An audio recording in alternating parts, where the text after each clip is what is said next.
मुलांनो, Excel tuition Goa board या चॅनलमध्ये आपले स्वागत आहे। या व्हिडिओत आपण निबंध लेखन पाहणार आहोत। आजचा विषय आहे माझे आवडते झाड।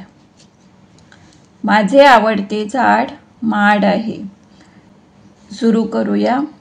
माड हा कोकणातील एक कल्पवृक्ष मानला जातो। त्याला कल्पतरू असेही म्हणतात, कारण तो सर्व इच्छा पूर्ण करतो। त्याचे फळ, पाणी, खोबरे म्हणजेच कातळी, पाने, खोड, खोबण अशा प्रत्येक भागाचा उपयोग होतो। तसेच याचे फळ म्हणजेच नारळ याचा उपयोग धार्मिक कार्यात व हिंदू धर्मातील प्रत्येक सणात केला जातो। आता पाहूया नारळाच्या झाडाबद्दल माहिती।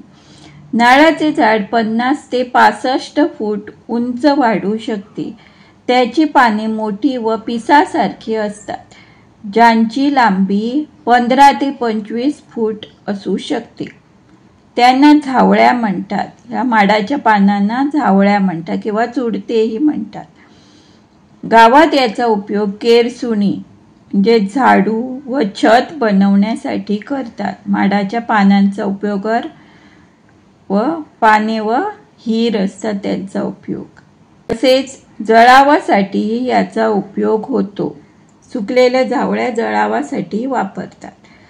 ओल्या नारळाला शहाळे म्हणतात। त्यातील पाणी शक्तिवर्धक व खनिज संपन्न असते। ते थकवा कमी करते आणि शरीराला ऊर्जा देते, म्हणूनच आजारी माणसाला शहाळ्याचे पाणी देतात। पक्व नारळाला श्रीफळ म्हणतात, म्हणजेच नारळ। ते शुभ प्रसंगी वापरले जाते। त्यातील खोबऱ्याचा उपयोग विविध पदार्थांमध्ये केला जातो। सुकलेल्या खोबऱ्याचे तेल काढले जाते, जे खाद्य तेल मीन्स कोकोनट ऑइल आपण जे केसांना लावतो, खाद्य तेल म्हणून वापरतो, एडिबल ऑइल, ते जे खाद्य तेल केसांच्या वाढीसाठी व त्वचेच्या आरोग्यासाठी फायदेशीर ठरते।